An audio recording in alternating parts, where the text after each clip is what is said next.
All right, guys. Looks like it's 7 o'clock. I think everybody's here. So we're gonna call this meeting to order Thursday, June 16th, 2022 at 7 o'clock PM. Do the roll call. Mike Danello, Present. Fred Jordan. Might be, he's here. I saw him, I think. He's muted. I can find him and unmute him. Here we go, There you go. Tony. Thank you, Fred. Jonathan, I know, is absent. Alan Parody, I'm here. Dan Reinheimer, Here. Marion Stay, Here. and Alex Strobel. Here. All right, I'm gonna seat Mike Danello for Jonathan Kastner. Looks like we're moving on to the public hearing portion of this. Is Christy here? Oh, you know what? I totally forgot about Christy. You're right. Nope, not that I see her. Christy? Nope. Sorry, long story short, I think she asked to be taken off the commission, but I don't think she has been yet. So sorry, I forgot that she's still a member regardless of showing up or not. Anyway, public hearing portion of this. So Tony, does Fred sit in for her? No, I think Alex took her spot. Now you guys get me confused. If you give me a minute, I'm gonna have to look now. There should be another alternate seated now. I gotta check who's on and who's off. Because they just made a change at the Tuesday meeting. So give me 30 seconds. You may be right.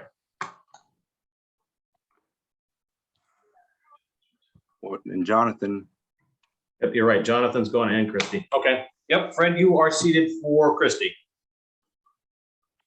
Okay, Sorry about that, guys. Thank you for the catch. No worries.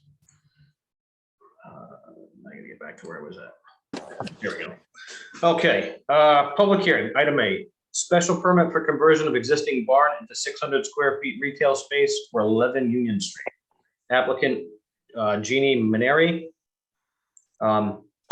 Is there an agent or applicant here to go over this? Yeah, thanks for the time tonight, guys. Thank you. Get your application in front of us. I knew that was gonna happen. 30 seconds here.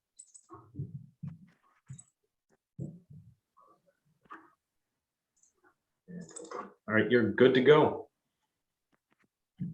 Great. So happy to answer any questions you might have. This is my first time doing this. So if there's anything in particular that you need to know, I'd love to tell you about it. Ultimately, we have a barn on our property that's adjacent to our residence. It has its own drive, its own park. The house has its own drive. And we are looking to open a small retail space on the ground floor in half of the barn that's already partitioned off. The retail, what I'd like to do is to sell housewares and home goods, accessories, gifts, that sorts of thing. Small pieces, not so much, larger things or furnishings, but smaller furnishings and like just more, things that you would have in your kitchen or things that you would give as a gift, candles and that sort of thing. All right.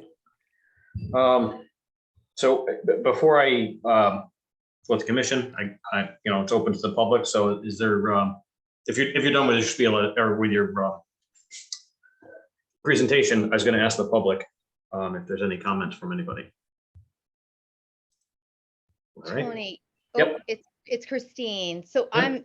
I live across from Jenny, and just as a neighbor, I completely support this idea and plan that she has. I think it would be a nice addition to our little town in this section where we already have some, a couple of businesses, and it just to me, seems like it could be a nice link to the rest of the town. So as a neighbor, I have no, I totally support the idea. Fantastic. Christine. All right.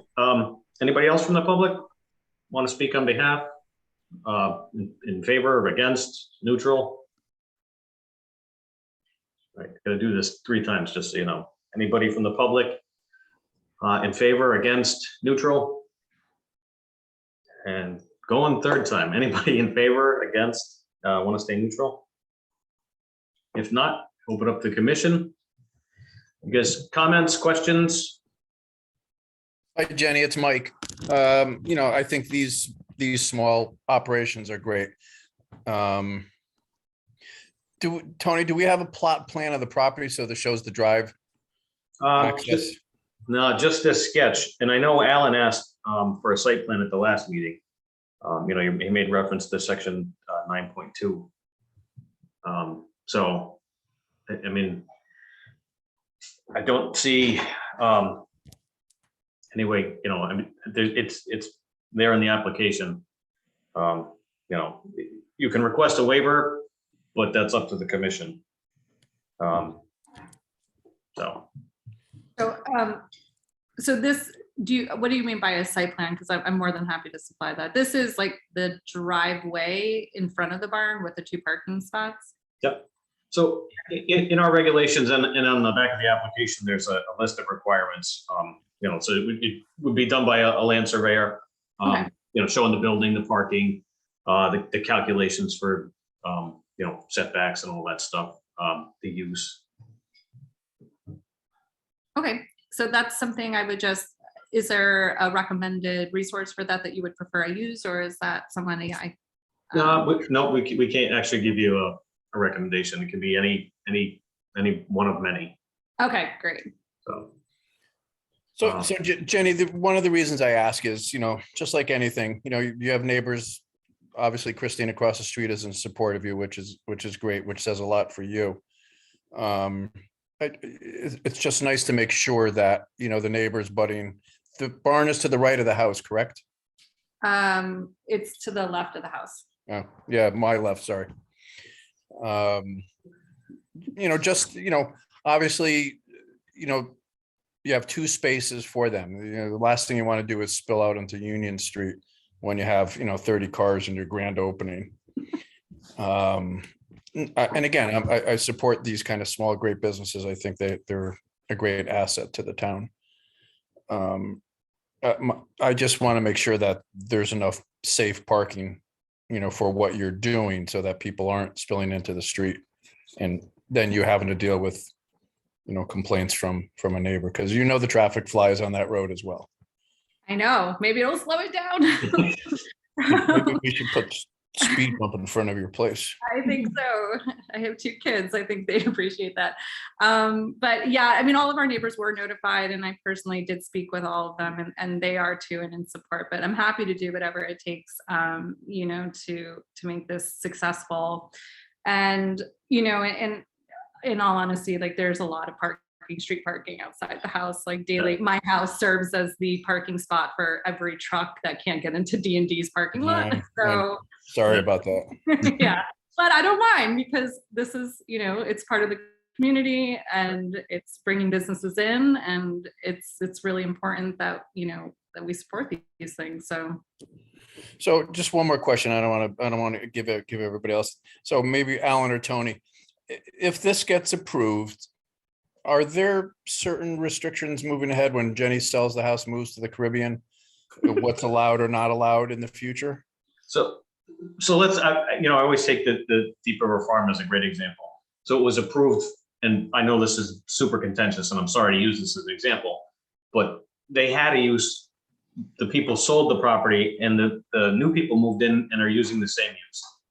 So whatever you approve runs with the land. It's not for the owner. So if Jeannie did sell, and somebody wanted to continue her shop, they can. They don't have to come back before us, which is, again, why the site plan is used. We can go, hey, look, this is what was approved last time. This is the only parking you have. You can't park at Christine's house. It's not on the plan. So if the use was changed completely, Then they have to come back. say a coffee shop, they would have to come back. Yes. Okay. All right. So, I thank believe you. if it's approved for retail, it will always be approved for retail, regardless of the product being sold. I actually had a question about that because when the house was appraised, it did come up that it was a retail space in the past in our appraisal. And I believe that it was the Slater family who had run the Irish furniture store across the street. And they had run part of it out of the barn too. So I was wondering if that carried over with this or if there was record of that. Yeah, I don't know. Again, I mean, that may be something your surveyor / engineer can dig it up and go, hey, it was approved in 92 for this. Okay. I think that would be a valid research to do. If you have an approved use on a site, it does go with the property.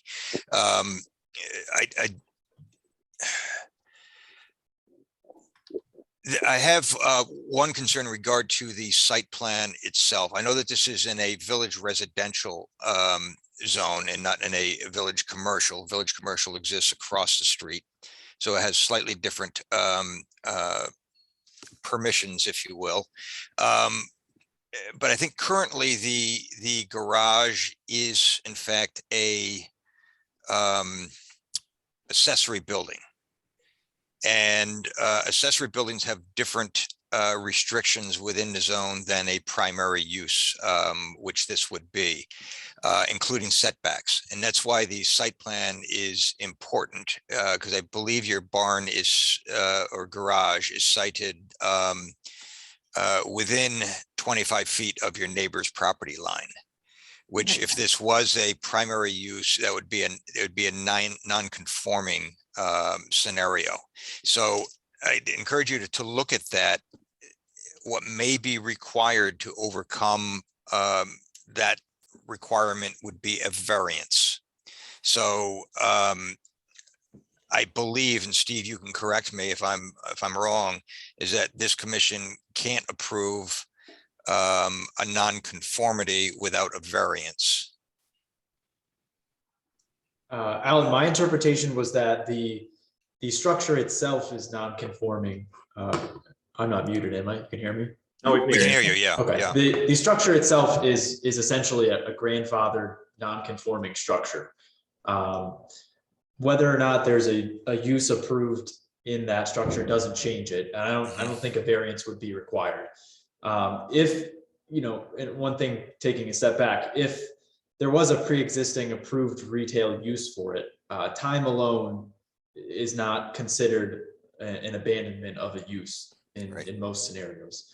And a lot of times the way that I go back in time and try and evaluate whether something was an approved use or whether it was pre-existing would be to look at the tax assessor's records. Usually they have every 10 years, they have a revalue, which states usually the use or whatever of the property in that specific building.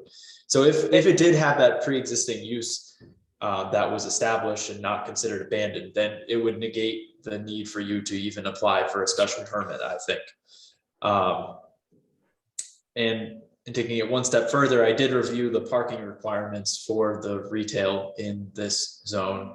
And the parking requirements are 2 spaces for every 1,000 square feet. So only 2 spaces would be required at most for this particular application. So with regard to the parking, is are those 2 parking spaces for residential use, or those are allocated to the business?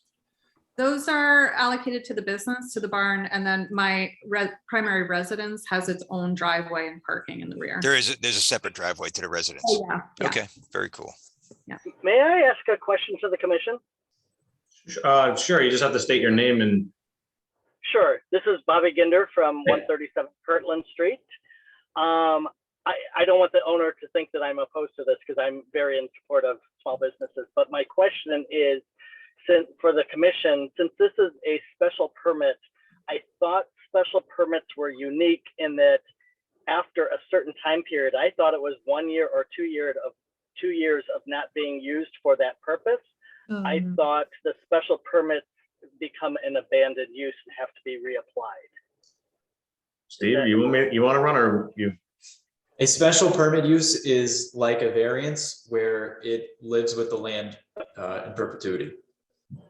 Okay, So I thought there was a provision about special permits that they expire when they stop being used. No, site plans have a 5-year timeline to be constructed, usually with extensions available. And I see Marion is raising her hand too to add something. No, I else. was just gonna say, they have to be voluntarily abandoned, which means the retail space would have to be put into residential or something totally different. And in that case, they can't go back to retail. But even if it's not being used, unless it's intentionally abandoned, it still exists. Okay, I just One wanted of to those confirm that. quirks, and I Yep, think a just lot of wanted this to stuff ask was that. established usually probably by lawsuits over time. Yeah, But there's I even do have a case. question, actually. Thank you.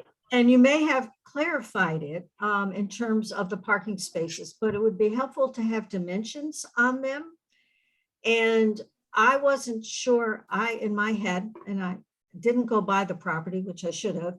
I thought the residential might have been on the left-hand side. So I was just wondering what the setbacks were from the side yard, although with the residents on the right-hand side, that might be moot, but that's something that we. Yeah, would I'm be sorry, looking I at. should have clarified.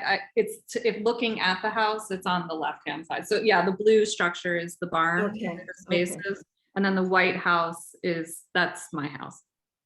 I went to the assessor's card and saw the white, but I didn't see the blue. Yeah, and Um, my drive is on the other side of the house, on the far Okay. side.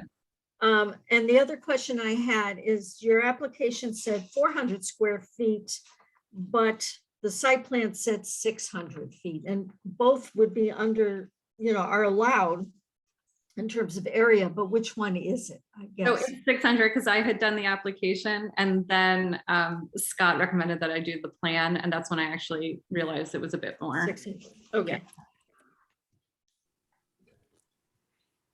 All right. Anybody else have any questions? Just one more quick one. The parking spaces, Jenny, surface is gonna be what? They're existing asphalt. Okay, thank you.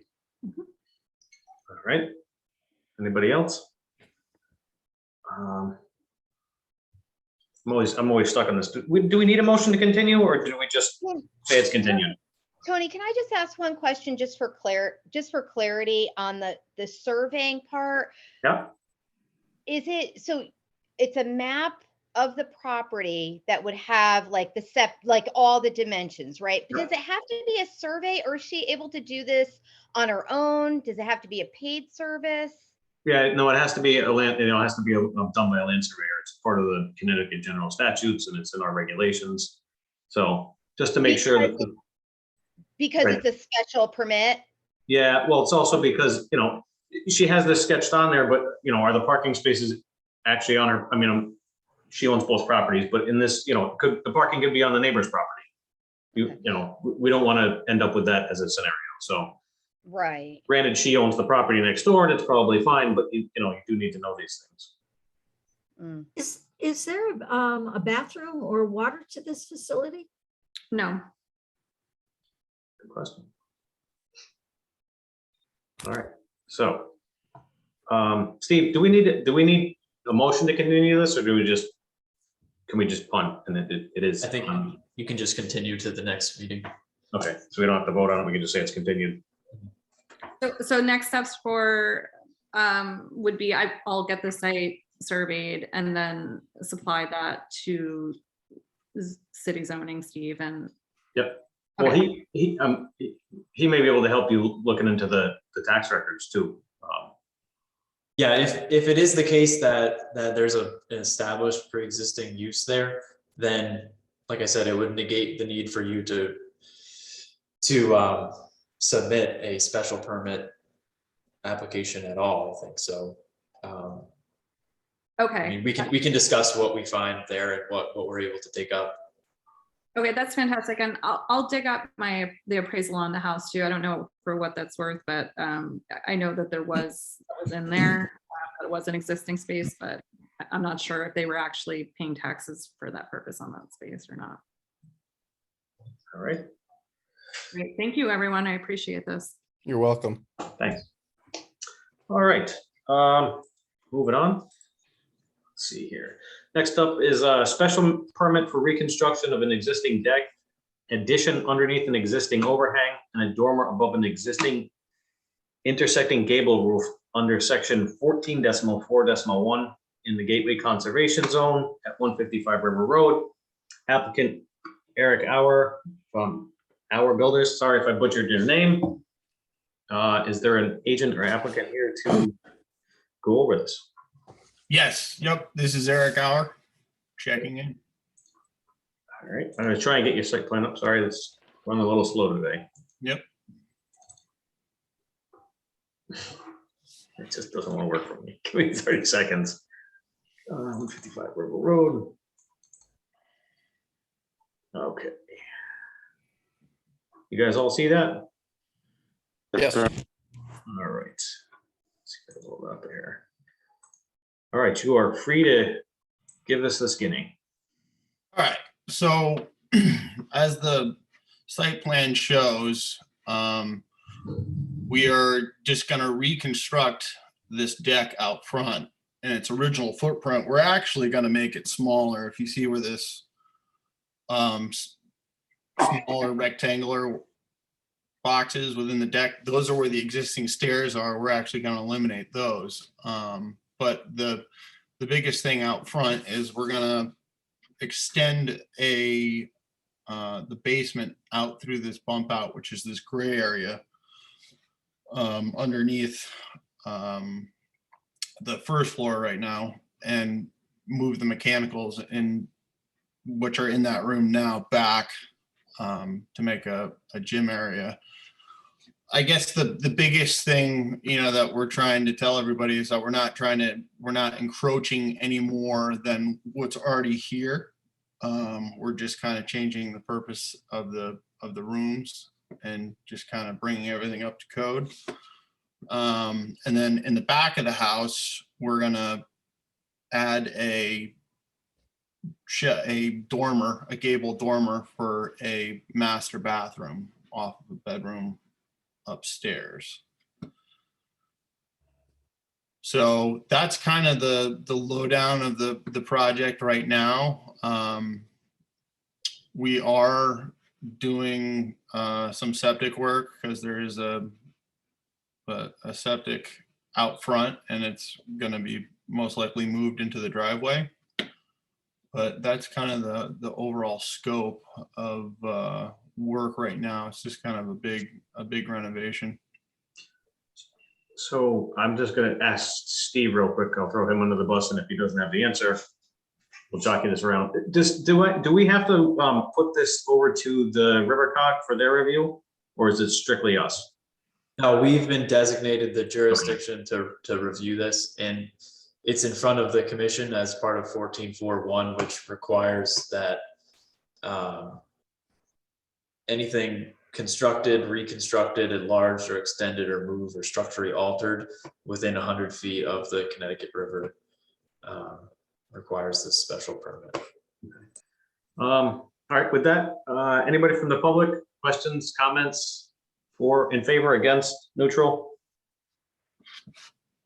All right, one more time, anybody from the public want to speak in favor, against, neutral? And the third time, anybody from the public in favor, against, neutral? All right, if not, we'll open up to the commission. Gives any questions, comments? Yeah, I got one question, Stan. So on the site plan that we reviewed earlier in our material, there was the existing septic tank under the deck, and you said you were addressing that it might be moved to the driveway? Correct.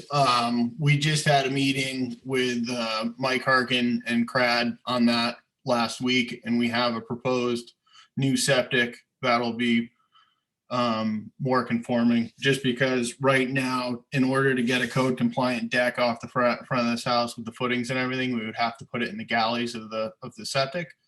So we did test holes and perk rates in the driveway, which played out very well. And we're thinking about doing a proposed septic system right in the middle of the garage doors, actually, going out to where that island is. If you take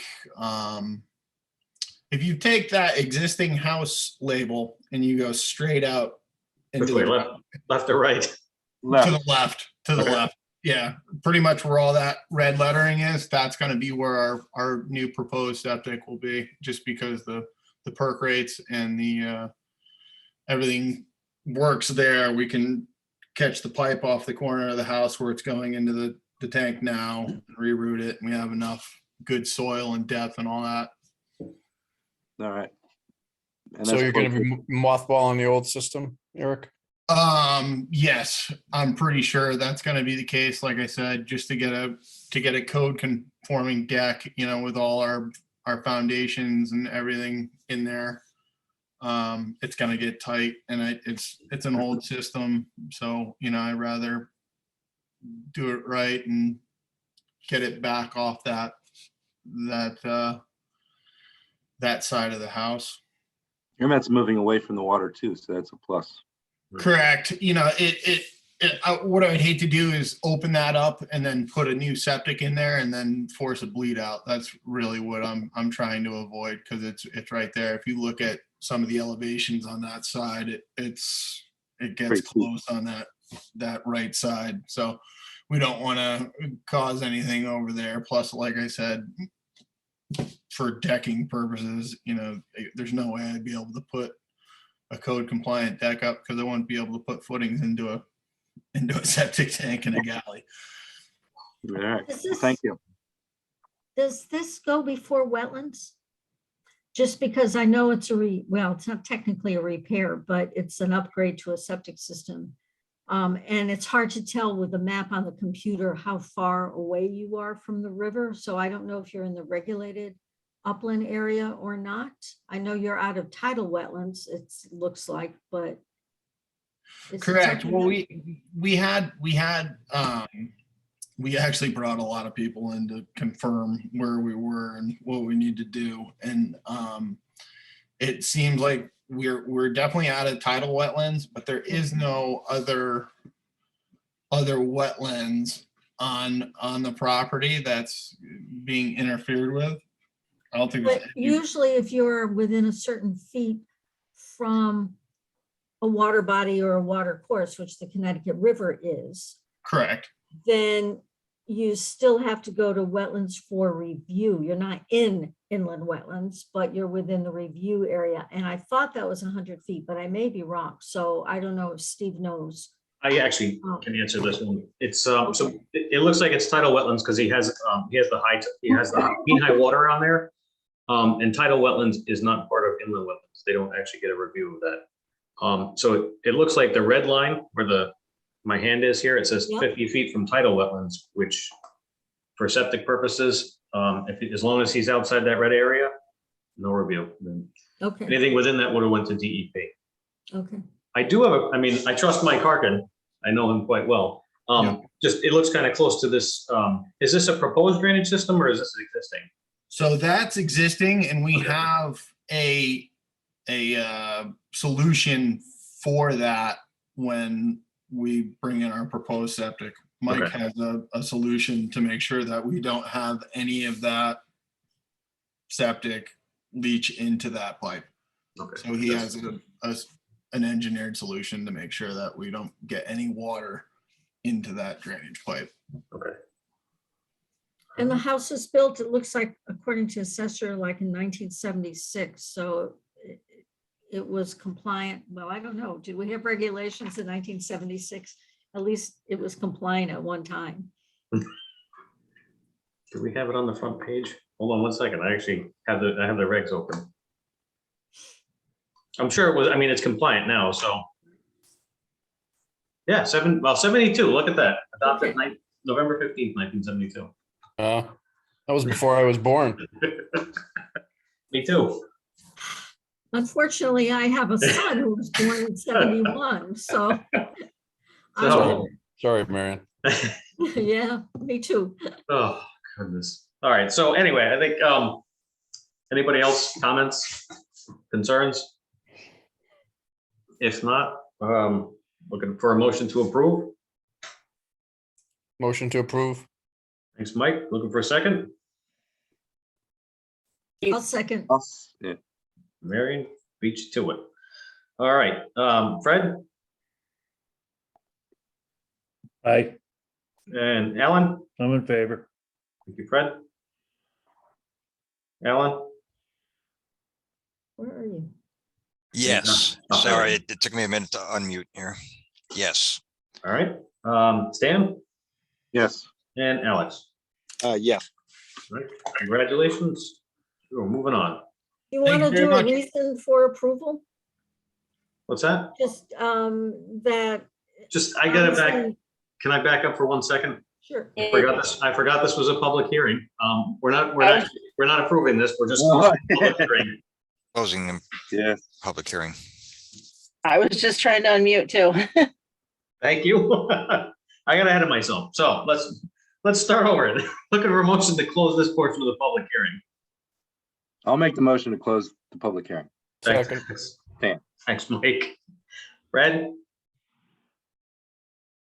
Aye, and Alan. yes, Yes. Thank you. Stan Yes. and Marion. Yes. All right. Sorry about Eric, that. You Can gotta- I you add gotta- one more, can I add one more thing not related? Eric, can I ask a favor of you?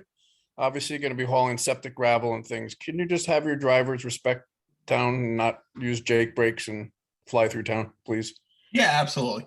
Thank you. Yeah. Appreciate That's it. easy enough. All right.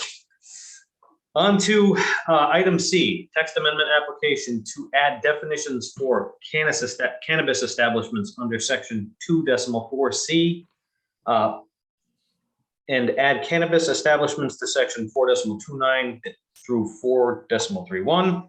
Districts and schedules of use as special permit use, and add use-related standards for cannabis retail stores and cannabis cultivators under section 7.b. Additional and special standards specific for uses, applicant, Deep River Planning and Zoning Commission. And Steve, do you want to go over everything? Should we just, go ahead.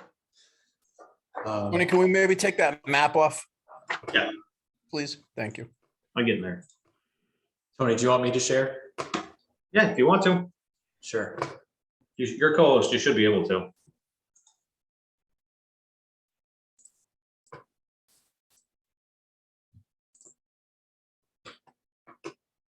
Can you all see my screen?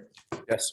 Okay, so I listened to the comments at the last meeting, and I listened to the comments from the public. And I tried to revise the regulations to try and capture some of the thoughts and keep this moving in the right direction. And for those of you who may be in the public who weren't at the last meeting, we are discussing a proposal for cannabis establishments as part of the zoning text in Deep River. The last proposal that was put in front of the commission was a little bit more wide ranging and included cannabis establishment uses in village zones as well as industrial zones. This new proposal, which is dated June 15th, 2022, makes a couple significant changes, and those include that it redefines cannabis establishments in a very similar way as the prior proposal, but it defines them directly according to Public Act 21-1. It removes cannabis establishments from all zones except for Turnpike Industrial District and Commercial Industrial Park District. It adds additional odor and traffic standards in section 7B.34, which pertains to cannabis retail stores. And it provides an avenue for conditional approval based on the state's licensing timelines, which are very lengthy. So this was our prior text for definitions, included retailers, delivery, grow space, manufacturer, micro cultivator, and retail stores. The new definitions are directly pulled from the state statute. And the advantages to this is that it's clear and concise and defined. And when the state statute changes, this changes with it. It outlines cannabis establishments, cannabis hybrid retailers, cannabis retailers, cultivators, delivery service, micro cultivators, food and beverage manufacturers, producers, product manufacturers, product packagers, and transporters. Unfortunately, one thing that I learned today that impacts some of these definitions, and I learned this as a result of having a legal review of pretty much the same exact regulations that myself and Mike D'Amato are working on for another town. And it was reviewed by Rich Roberts, who is also the Deep River town attorney. Is that zoning does not have the ability to regulate transporters or delivery services in their location and siting. So under this proposal and the prior one, those things would not be regulated under this regulation. We would have to remove those texts. Moving on, this is the prior schedule of uses, which included village commercial, neighborhood commercial, and village industrial. Those things are all removed under this new proposal, under all cannabis establishment uses. And the remaining zones, which I put together this proposal that included cannabis uses, were, like I said, Turnpike Industrial District. And that schedule of use could potentially include things: cannabis retailer, hybrid retailer, cultivator, micro cultivator, food and beverage manufacturer, product manufacturer, packager, delivery service, and transporter. And like I said, it would not be, we would not be allowed to include those last two things. And I took a look at the zoning map, and I put a copy of that in here with those exact parcels identified. And the red highlighted parcels are all parcels within the Turnpike Industrial District. And those would be the ones that are subject to all cannabis uses besides retail. And the blue highlighted parcels would be allowed for retail based on the proposed regulations. And I'll get to that little nuance like in a sec when we get to those additional regulations. Steve, before you move on, could you clarify why that one pink parcel that's contiguous with the allowed areas is excluded? Oh, you know what? That one would be included with all except for retail. So I did mess that one up. Excellent. Can I interrupt one more time? Mhm. When you're saying the delivery service and transporter, that's from a supplying establishment. Yeah, like a brick and mortar, say like a transporter set up like a dispatch center in an office space, and they had their vehicles, that would not be allowed to be regulated by zoning. So like Yeah, Uber, but if, no, like Uber Eats? Yeah. Okay. I did look into the Department of Consumer Protection standards for those businesses to make sure that there's nothing like weird associated with it anyway. And they can't store any products in their vehicles on site. They can't keep any product on site. They're basically only allowed to move product within vehicles on the road. So it's virtually the same as any other delivery service at that point, other than the fact that when they're moving in the car on the road, they have cannabis in their vehicles. so you're telling me that a delivery service can set up shop there and deliver out of that? They don't store product. They go to a facility that either produces or grows cannabis or has prepackaged cannabis, and they deliver it to whoever orders it. That's what I'm making clear, is that they're just not going to pop up and have it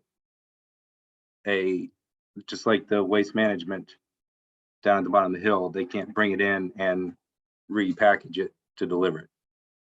No, they can only Right. move it from one place to another. That's it, pretty much. There's no storage. I got a question on the map, if I can. There's three smaller areas in pink up by Pent Road, or just south of Pent Road and across the street. It looks like it's maybe the old Fremont's area gas station and in that general vicinity. Is that correct? These ones here, Yeah, yeah, those aren't included in this zone. Those are a those separate are zone. included in that as well? No, they're not. Those are a different zone.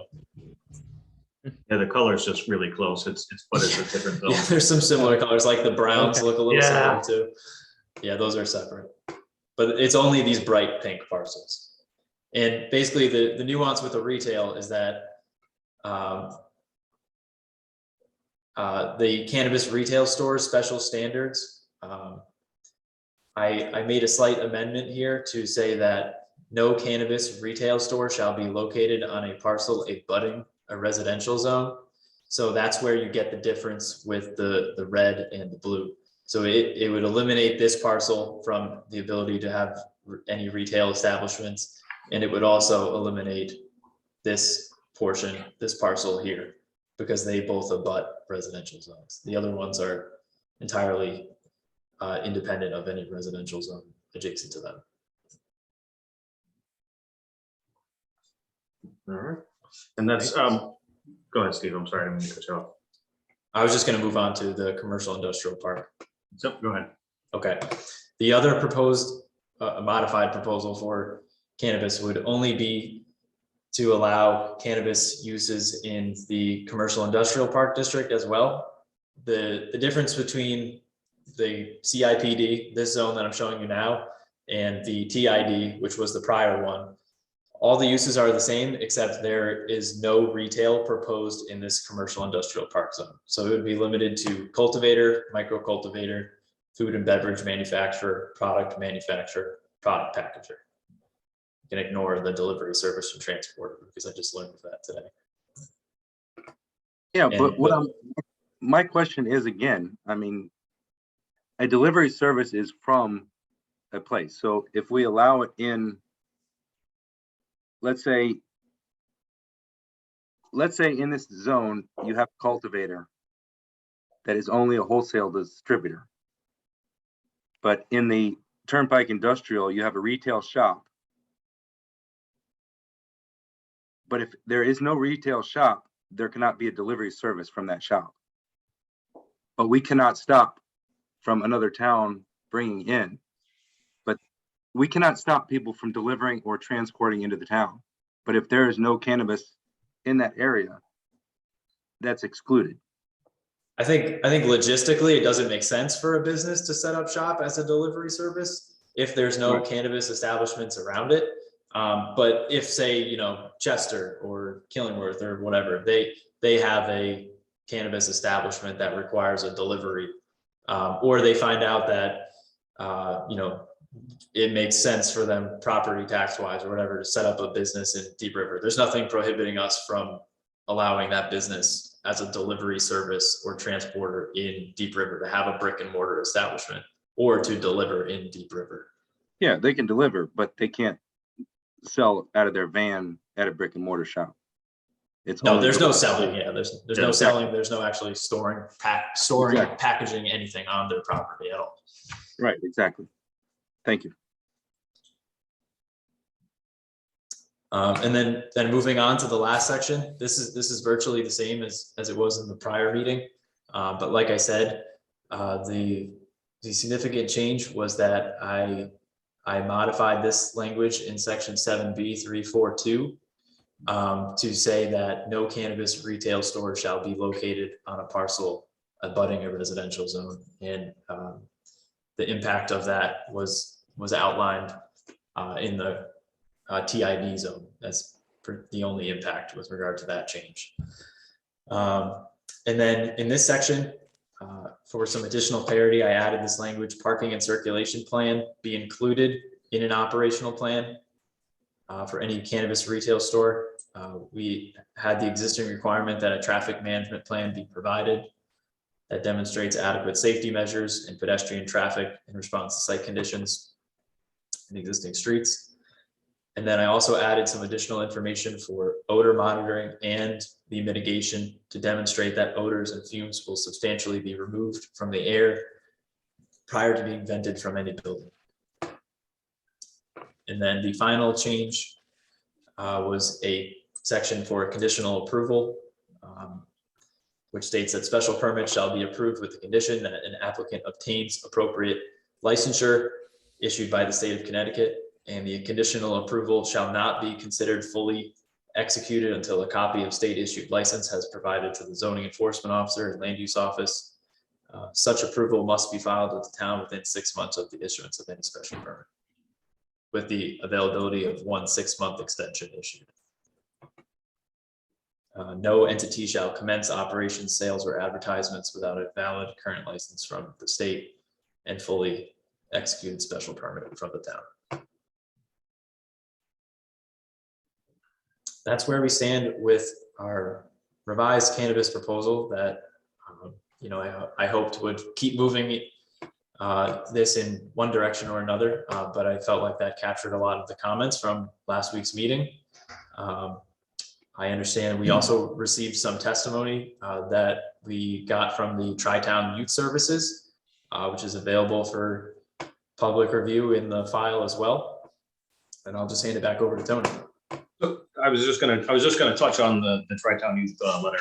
So I'm assuming that's what drove the difference between the two lines on the tail end of that proposal, where it says cannabis retail stores or cultivation facilities should not be located within 1,000 feet of any public or private school. Cannabis retail stores or cultivation facilities should not be located closer than 500 feet from any R30, R60, R80 zone, and is preferable. I'm assuming that's why you had that blue line shifted in, because that abutted an R30 zone or an R50. Yeah, I wanted to show clearly exactly which properties would be impacted by this and try and meet some of those concerns. I know some of the commission members also were interested in seeing exactly what parcels were being impacted by these things. So I hope to capture that. Okay. All right. So again, I'm going to open this up to the public first. Anybody who wants to speak in favor, against, stay neutral. If you would raise your hand. It looks like somebody already has. Allison. Every time I click on your name, it gets covered up. Allison, you have your hand raised. You could go first. From Tri-Town, there we go. I'm Allison Abramson, the Executive Director of Tri-Town Youth Services. Thank you for the hard work that you've done already on making some modifications to this proposed language. I could tell right away that, you took some of the feedback that our organization provided into consideration. So much appreciated. I was wondering if you could elaborate a little bit on the commercial industrial park district, which the shaded area seems to abut both Platwood Park and the middle school, which is somewhat concerning. And I just wondered if you could clarify, if there's parcels within that district specifically that, would meet the revised criteria to have a larger, and if you are considering still a larger buffer around sensitive areas, including parks and our public schools. Did you want me to answer that, Tony? Yeah, would you? I'm sorry. I'm trying to get my screen share to work again. Didn't want to go. Sorry. Sure. So I'll elaborate that. The proposed uses in that commercial industrial park zone include a cultivator, which is a facility that grows marijuana exclusively indoors. They're licensed by the state of Connecticut for growing and propagation of cannabis plants with an establishment of no less than 15,000 square feet. It also includes micro cultivators, which are the exact same type of facility, but they contain not less than 2,000 square feet and not more than 10,000 square feet of growth space. This also includes product manufacturers, which obtain cannabis extract and manufacture products, packagers, which license, package, and label cannabis. And it also includes, food and beverage manufacturers, which are licensed to own and operate a place of business which acquires cannabis and creates food and beverage products. So all of these facilities share the fact that they are not open to the public for any retail or consumption. These facilities, cultivators and micro cultivators, we looked at some examples during the last public hearing, and I'd be glad to find my PowerPoint again in the file. But they are customary in form and function to similar industrial uses, which include warehousing and manufacturing. And these facilities typically take the form of large warehouse facilities or office type buildings. There's no consumption or retail sales. If I may just share, it would be our agency's strong recommendation to eliminate that zone from the plan. I think that given the size of Deep River, this town is only considering at most one cultivation location and one retail establishment, if I understand that correctly. And that Turnpike Industrial District seems like it might satisfy those uses. It seems completely inappropriate to have this sort of cultivation happening next to one of our town parks and adjacent to our middle school and near our high school. If we're trying to do this in a sensitive way where we are thinking about the impact of normalization and commercialization on our young people, those activities could be restricted to just one district in town. And we wouldn't even have to have this sort of tension or dilemma. I just think that this feels very inappropriate.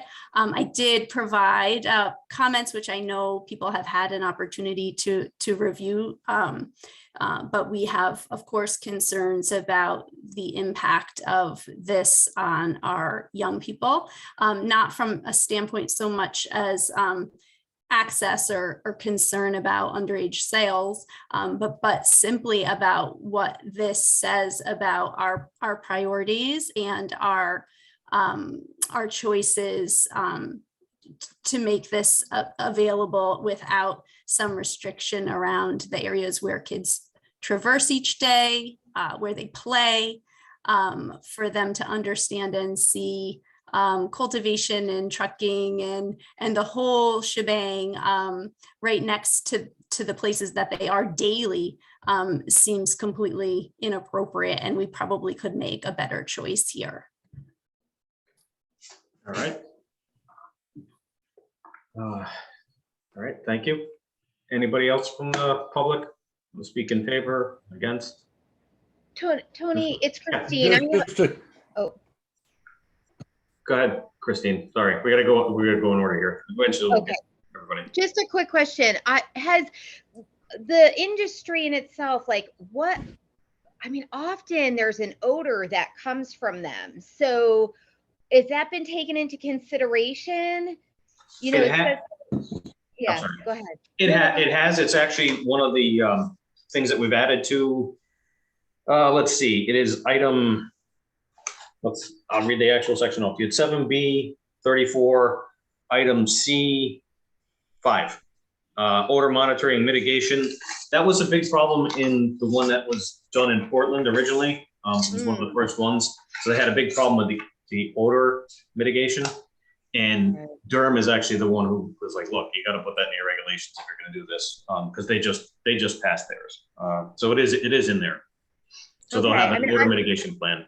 Yeah, I think Allison does a nice job, citing those concerns with a facility like that being near a school and a community park where children would be. It doesn't really seem like it would make sense for that type of business to be in that location. Okay. All right, thank you.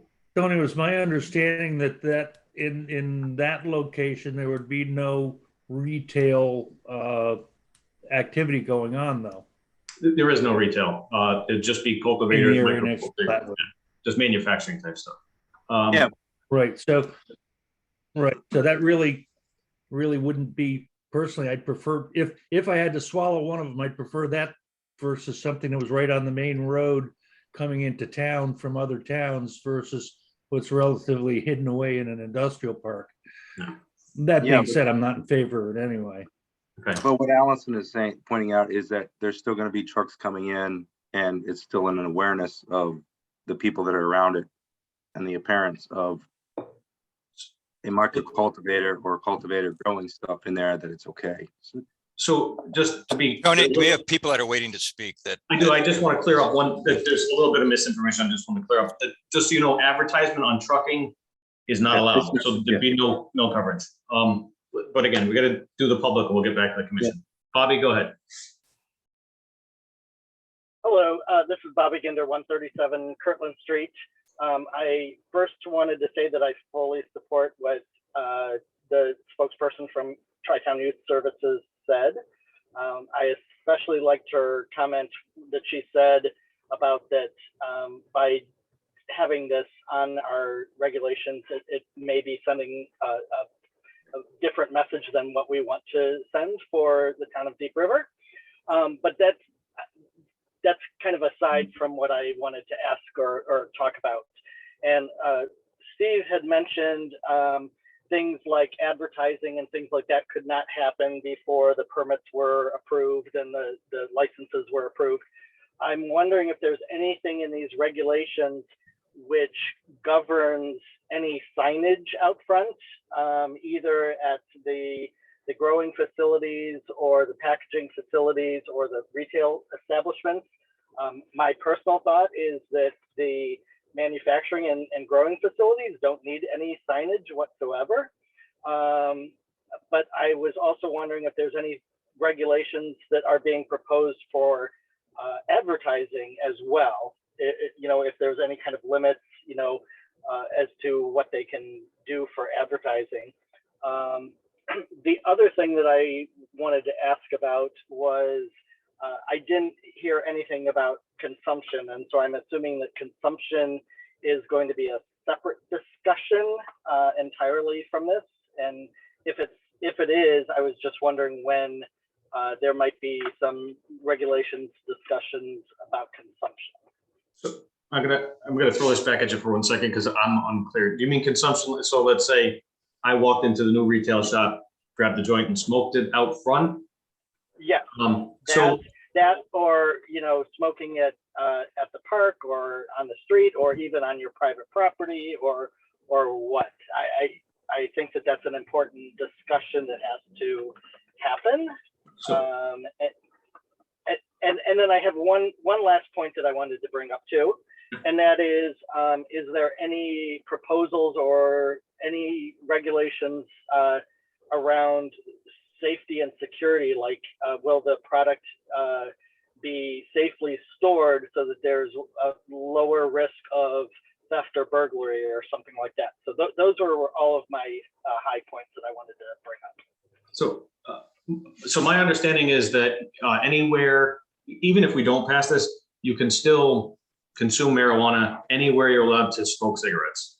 So you're not going to do it in a restaurant, but you can do it on the sidewalk out front, which take that for what it is. Security wise, I know the state has huge standards for that. Having watched the RiverCog do a walkthrough at the last RiverCog meeting, they went into the facility. So when you're in line, they check your ID. They check your ID again when you're in the building and before you purchase the product. That's for retail sales. The manufacturing, apparently he had to sign up to get in there like a month in advance. So you can't just show up and go into one of the cultivation places. But that's as much as we learned in the RiverCog's presentation. Can I add on to that? Yeah, please. Yeah, those are excellent questions and very valid concerns. And I did do some review of the DCP cannabis regulations, which were released in January of this year. And they are the primary regulator of security, site access and all those things. And in addition to what Tony said, they have stringent standards for employee vetting, employee access to facilities, on-site security and management. And they also have a significant number of regulations in regard to signage, how they advertise. And those things are primarily regulated through DCP. I'm trying to find it on my computer right now, but during the last public hearing, we walked through a couple examples of photos of some of these grow facilities and what their signage looked like. And I'll work on finding that right now so I can share it in a little bit. Okay. I'm going to continue with, there's a couple more people. All right, Gary Clark, looks like you're up next. Yes, Gary Clark, 46 Laurelwood Drive. Couple of things. First one's a statement. Steve, I think you did an incredible job listening to the public, putting things where they would do I guess you'd say the least harm, which again, to me, it doesn't matter either way. I don't partake, but I do believe it's an incredible opportunity, and no matter what, it's probably here to stay. It's like alcohol. You have package stores downtown. I mean, it's the way things are going. Number two, if we don't come up with a resolution or a regulation, are we going to have to follow state regulations, or can someone just come in and put something in if we don't have regulations set?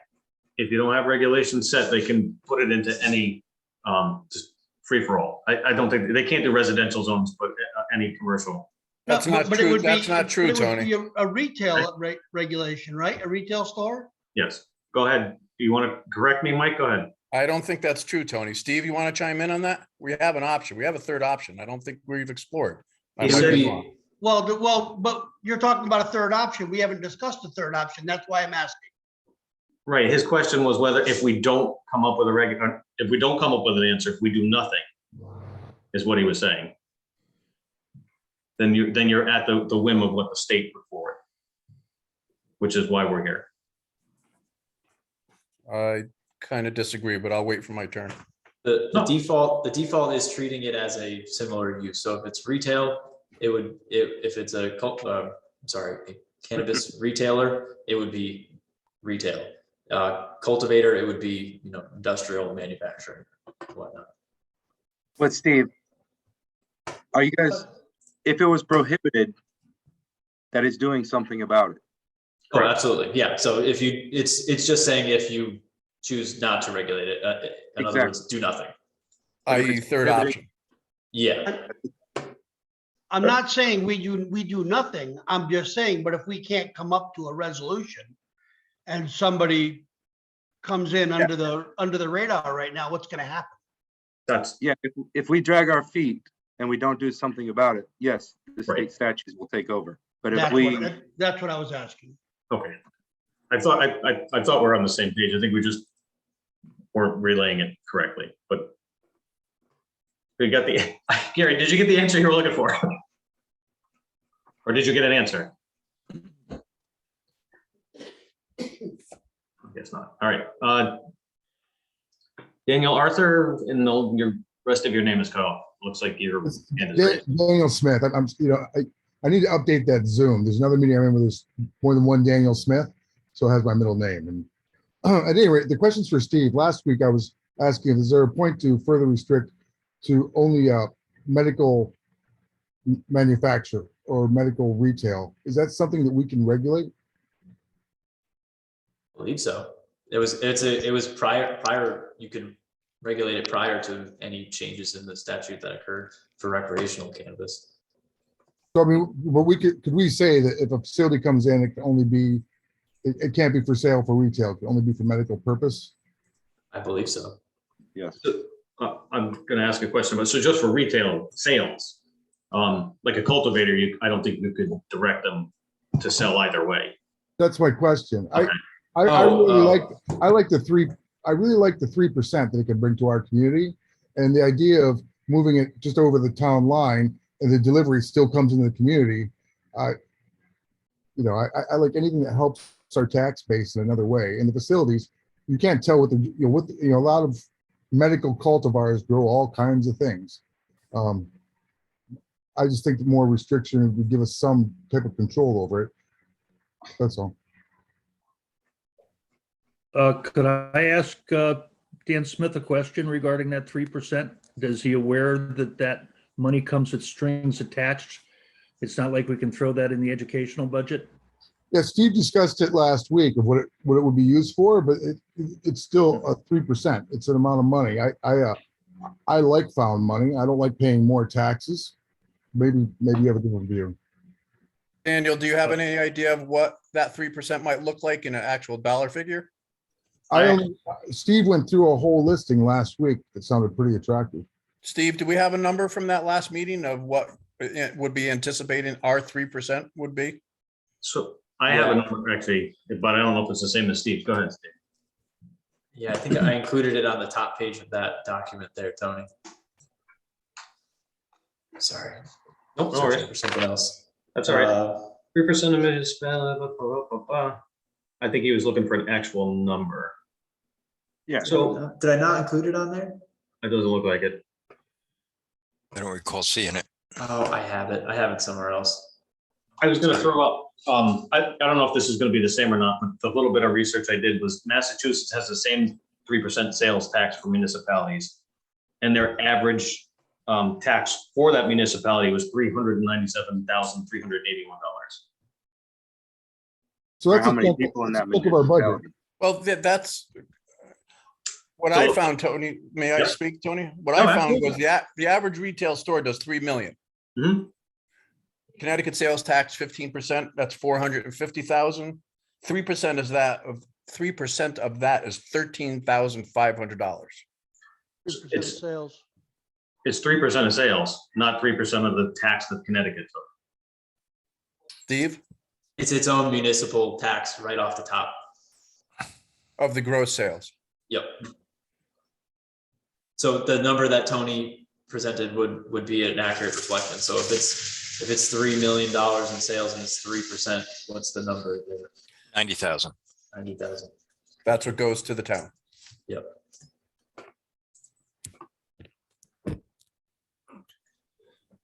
All right, so now we're still with the commission here. I gotta back you guys down for a second because they're still public. Public, anybody in favor, against, just want to speak in general terms? In favor. Thank you, Daniel. Going one more time, anybody from the public for, against, neutral? Well, if I could just add a Yeah. little bit of comment about signage. And I know that there is some guidelines from the state. I would urge planning and zoning to use whatever power you have to the fullest extent to minimize any signage, any graphics that are, marijuana leaves, green crosses, sandwich boards out on the street, flags outside the store, outward facing window signs on the outside of the building. I think that, customers will know the location and find the store, even with a discrete business name. And there's no need to have an excessive commercialization and marketing of this product where our children live and are growing up. So that would be another recommendation that I just wanted to make sure was heard this evening. Yeah, I would say my in favor is right in line with Allison. I don't want to see a big Bob Marley poster outside of the window, even in the industrial area. Driving through Maine is just kind of a disaster. So you see how they've let that run wild. And that's also why I asked if we could restrict it to medical and something professional and something that the kids would even know what it was and would have no business being in there. Okay. All right. Looks like Katie Russell, you're up. You got your hand up. Thank you. Catherine Russell, 36 Elm Street. Steve, you did a great job. This has really come a long way from the last time I looked at it. In general, I'm against it across the board, but understanding if we are going to put in regulations, I would like to have them align with what Allison Abram is saying, the director of Tri-Town, about not having the location in the industrial park that is near the school or Platwood Park be used. Thank you. Thank you. All right. Anybody else from the public in favor, against? Yes, this is Bobby Ginder. No, go ahead. I would probably say that I'm neutral, but probably leaning more towards against it. But I wanted to reiterate what I said earlier and what Allison said about that I think signage regulations are very important for this. And that's pretty much my main concern is signage around the buildings. And I think we should make it as restrictive as we possibly can. All right. Anybody else? Anybody in favor, against, neutral? Right? One more time, anybody else from the public? In favor, against, neutral? And anybody from the public in favor, against, neutral? If not, open this up to the commission for a quick discussion. We can discuss this again after we close the public hearing. So go ahead. If you guys got anything quick, if not, looking for a motion to close the public hearing. Yeah, because Allison's still on. Allison, this is on your website. I know I appreciate you spoke very well tonight. And I know this, you're clenching your teeth in the background, because on your website, under substance abuse that you have for the kids to, parents to read in town, a town that we're trying to keep wholesome, marijuana is the second most commonly used substance by teens in our community. 30% of high school students who participated in the search, this is Deep River 2019, reported having marijuana once or more in the past 30 days. 64 do not perceive using marijuana twice as risky behavior. We are finding that the perception of harm is going down concerning marijuana use. When the perception of harm goes down, the amount of usage goes up. According to the search, 78% of students feel that their parents would disapprove of them using marijuana. We're all adults here. We know that they're not gonna be able to walk into a store and buy it because there's gonna be ID checks.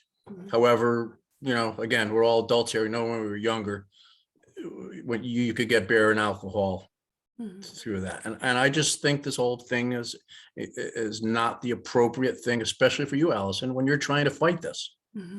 Yeah, And thank you. And that 3% of sales is designated for substance abuse programs. Does anyone find the irony in asking for money we can spend 3% on some trees and some substance abuse programs? Can I just chime into? This is still open to the public. Bringing that up. So glad. Oh, you muted yourself. Yeah. Oh, sorry about that. But yes, it's not so much about a security concern about youth entering into a retail facility, but it really is about community norms and normalization. So you've made an excellent point. I did provide even some updated data in my comments, but the contributing factors to addiction, adult substance use disorder, adult addiction, is adolescent use.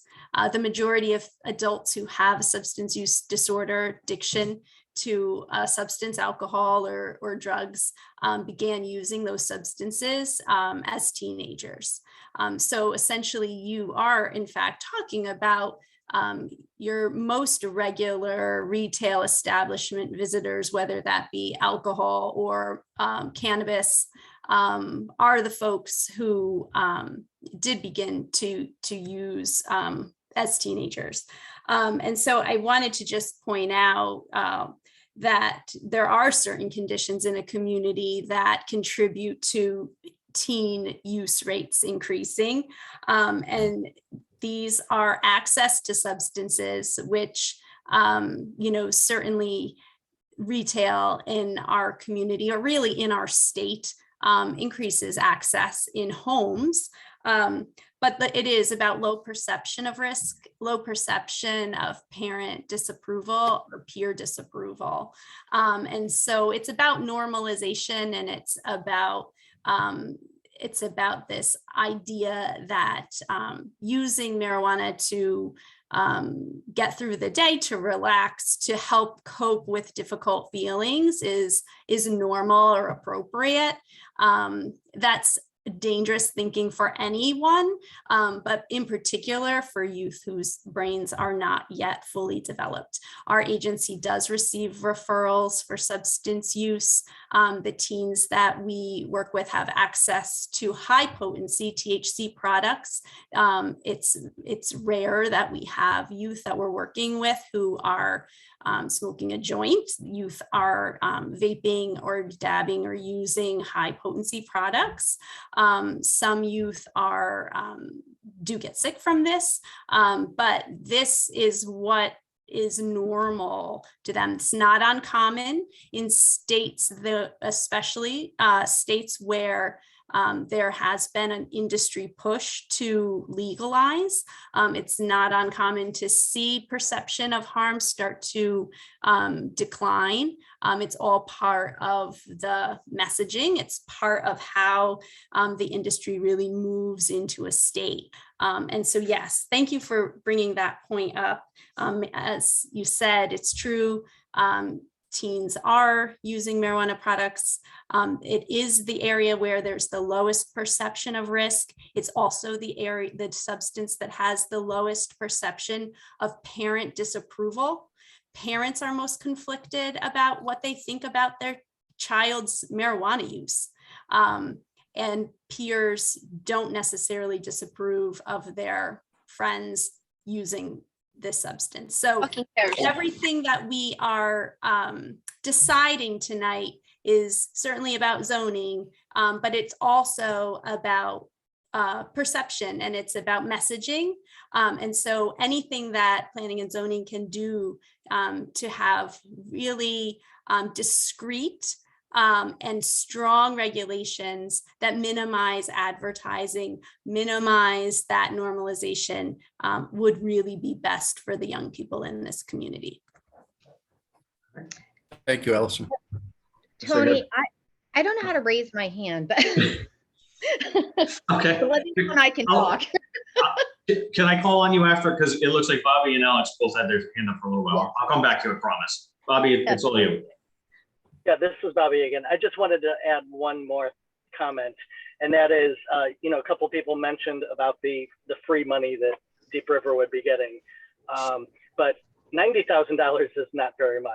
When I look out my front porch of my house and I look at my neighbors, between all the neighbors that I could see, they contribute $90,000 in taxes to the town. So $90,000 is a very, very small amount. So I don't think that the fact that we get an extra $90,000 should even be a consideration in deciding if this is a good thing or not. That's all. Thank you. Alex, you're up next. I got you, Stan. I'll get to you. Gotcha. Well, no, I was just gonna sort of try. We need to either, I think we're moving away from the planning and zoning sort of debate here. I mean, I appreciate, all the sort of the facts and the stats from, the youth services, but also planning and zoning and what businesses we allow to be in the town. I mean, whether or not children are now gonna be affected, I don't necessarily think, I don't mean to sound cold, callous at all, simply trying to play devil's advocate, but I think that we could wax intellectual all night about people's core value, belief systems, this, that, the third, and 50% of people would say, what about the drunks on Main Street? We're not, So I would just like to get this conversation back into the realm of there's an opportunity for the town to profit. There's the opportunity for the town to grow and to bring, you know, new commerce in, new people, new business. You know, that all brings good stuff to a community. This idea that now, because an industrial park that half of the people in this meeting probably couldn't even point out on a map could have a grow facility is somehow going to be the, attract every child in town, I think is, ridiculous. But anyway, I would just like this meeting to sort of get back on track for just talking about what this brings to the town or what it doesn't bring to the town. We can't talk about parenting, I guess, is my key concern. I think that's where we're drifting to. Go ahead, Stan. Hold on one second. There was, Christine was ahead of you and then it's Stan, sorry.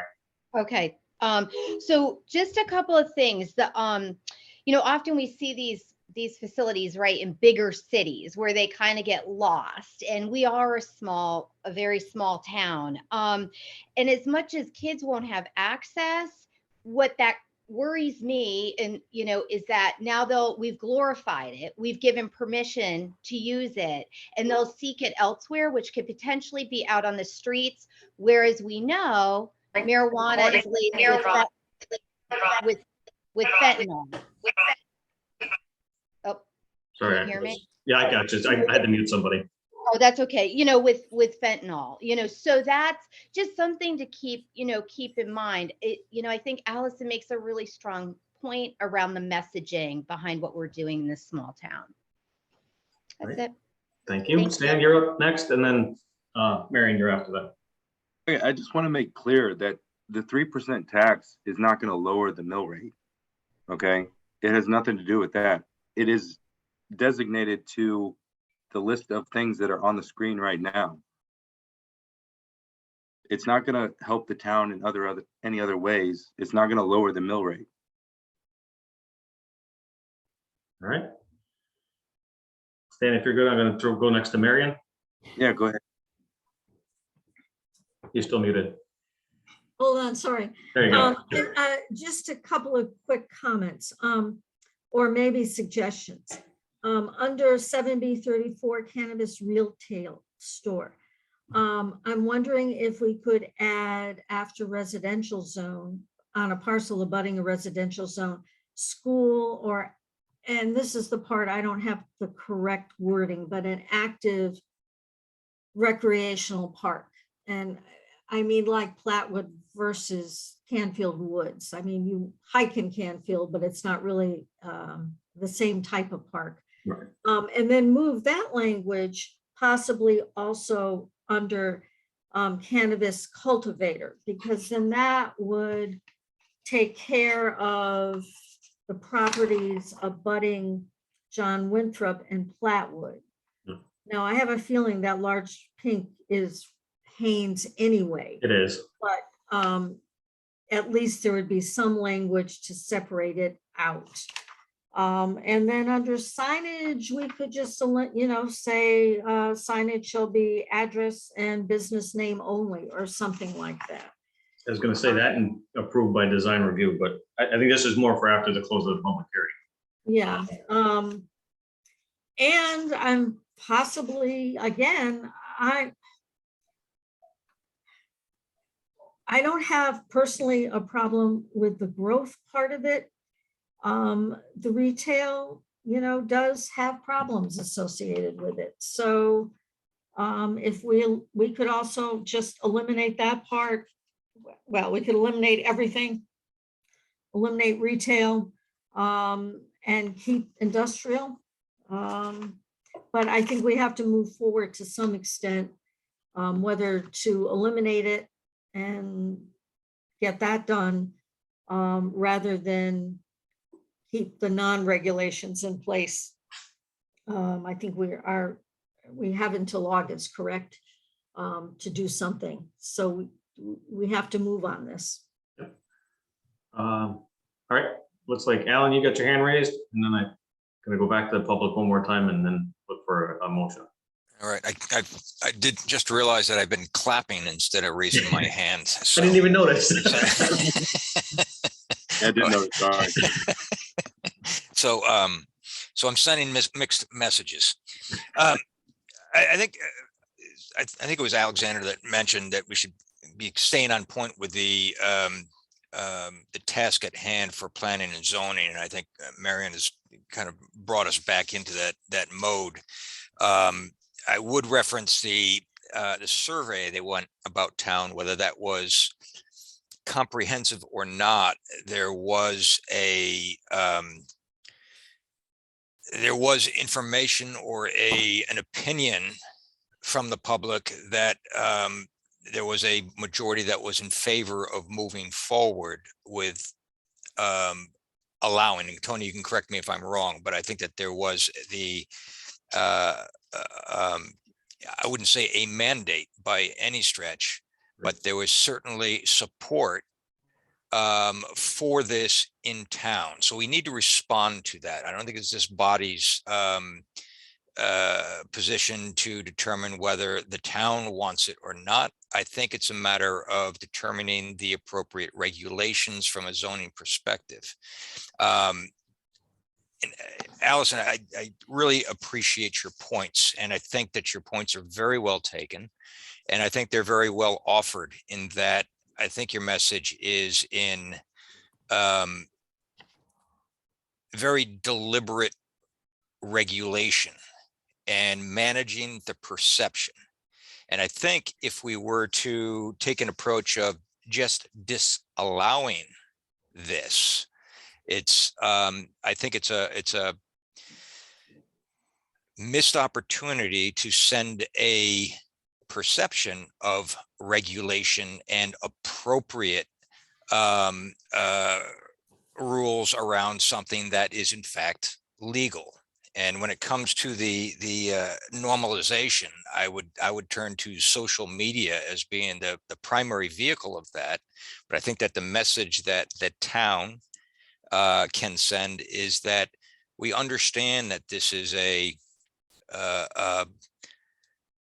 legal substance like alcohol is or adult materials are, and that there's an appropriate way to deal with that. And I think that the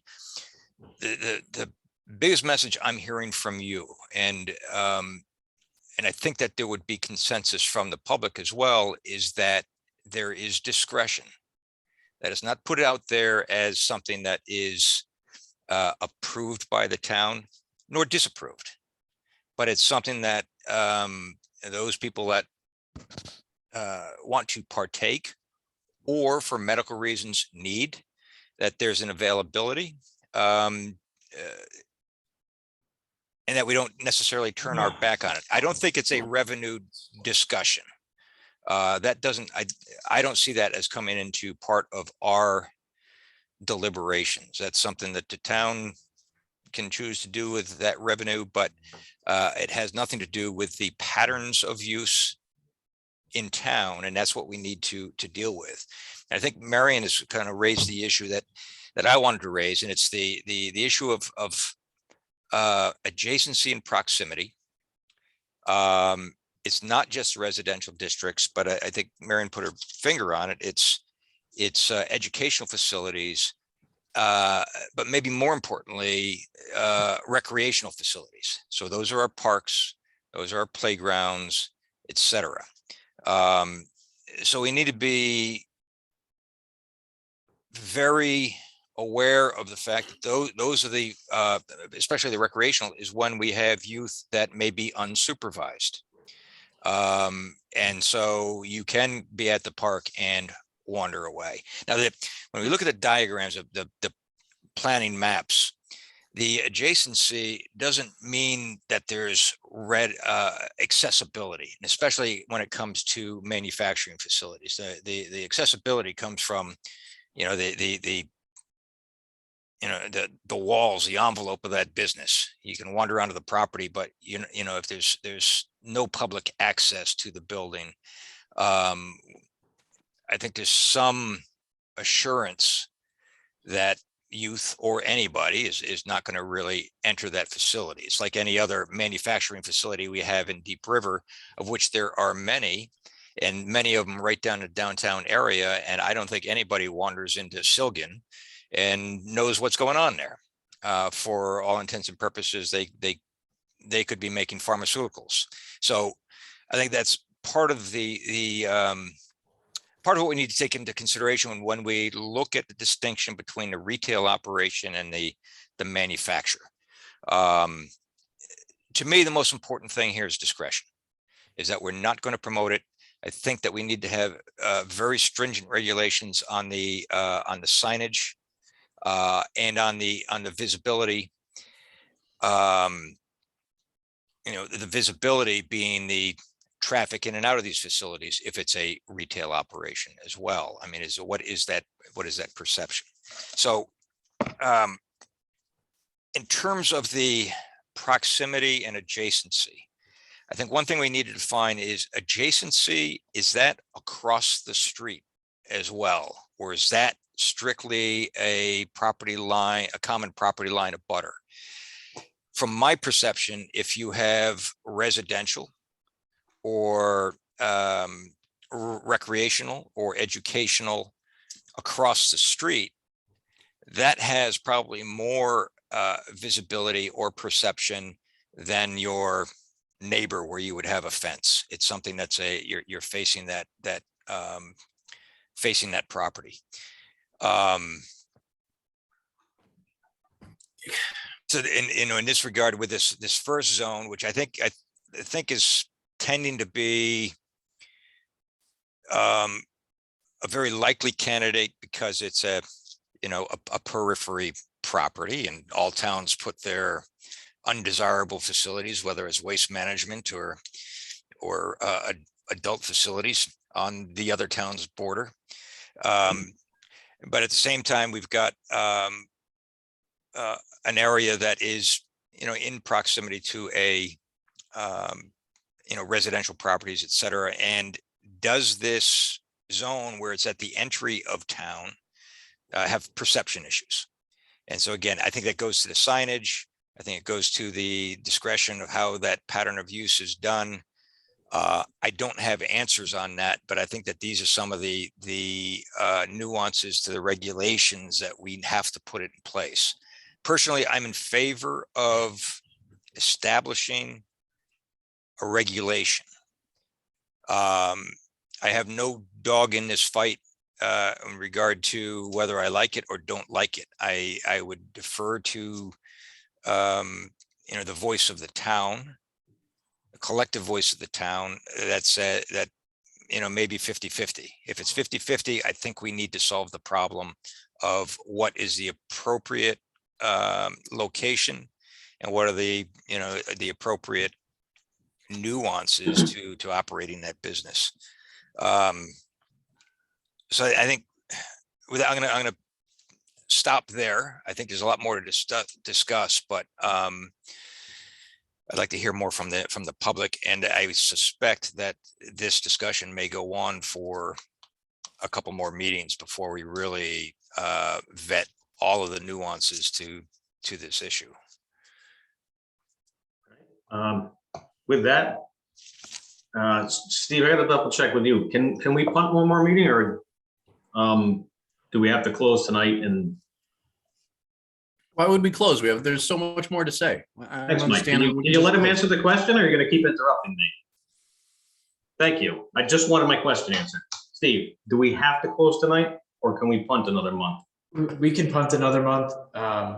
I think it would be advisable at next month's meeting to just run a separate application in tandem for an extension of the moratorium if we feel like we're not going to come to some consensus next month. I can always do that as, an emergency out or whatever the consensus is with you guys right now. All right. So with that being said, apparently Mike would like to continue this, and I wanted to make sure we could continue it. Is that everybody's consensus? Absolutely. Thanks. Yeah. Go ahead. Tony, in regard to continuing this. I think because we have, you know, these, a revisal of the proposal, and there's certainly more clarity as to what is being considered, that I think that this will elicit a lot more input from, you know, the people within these, you know, that operate within these zones, because it may affect their business. I think we need to hear from them. I think we need to hear from.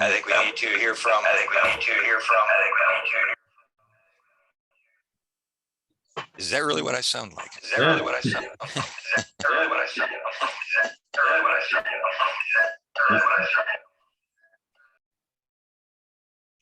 Is it safe to talk now? That Okay. works. Apologize for that. I'm not sure what that was. But again, it is, you know, in any of these issues, when we begin to introduce something that's this significant, the implication isn't just on the abutters or the people within that zone, but it is going to have impact on the properties because of the pattern use and because of the perception issue of, in this zone that's on the screen right now, everybody on Main Street. So we need to hear from that business community, and we have to hear from the residents, you know, that use this gateway into town. Similarly with the other property, I think there are different nuances to it. I'm not as concerned about the proximity in that one because of the stipulation of the type of use, it being an indoor controlled, non-public function. But at the same time, I don't know how that's going to affect those other businesses or the abutting neighborhoods in general in that area. So anyway, I think to whatever extent we can, we should get this proposal, including the mapped areas and the nuances to the restrictions that have been discussed and proposed here, further out into the public arena for more additional comment. I agree. I got Gary Clark has his hand up. Go ahead, Gary. Just one thing, appreciate all the work you guys are putting in, but if you look, there's 23 people on this meeting out of a town of how many? And I think everybody has their fair chance, last meeting, this meeting, to come discuss their yay or nay or whatever. It just seems like we're putting off a major decision, don't get me wrong, but we're putting off this major decision for people who, it doesn't seem to me like really care because they're not in this meeting. Thank you. I agree. All right. Tony, what's the motto for the zoning? What are we responsible for? Health and safety. Okay. So Go ahead. we're here to perpetuate the town's growth. Yep. My concern is there's so many towns around us that are successful, and we're looking at putting something and having these discussions heated, people disagreeing, not agreeing, not showing up. I'm not sure what the upside of this whole thing is. What's the upside? $90,000? Are we going to detract other businesses coming into town in the future to help grow this town with family-oriented businesses, restaurants? Because, well, Deep River has the largest liquor store and the pot store in Connecticut, in the area. Okay. I think part of the upside is more than half of the people in Deep River have some use for this facility, and we can't deny that. But Did we get 1,500 people on that survey? We also, I'm gonna, because this has come up a few times. We do have people raising their hands. But so when people in this town hear of things they do or don't like, they show up in droves. When we had the floating zones, which was early on in my tenure here, I thought we were gonna get strung up. So people, and there was no advertisement for that. And you couldn't, the building was packed. There was people out on the streets. And then I go back to the Kathy Jefferson vote, whether or not she could get on the zoning commission.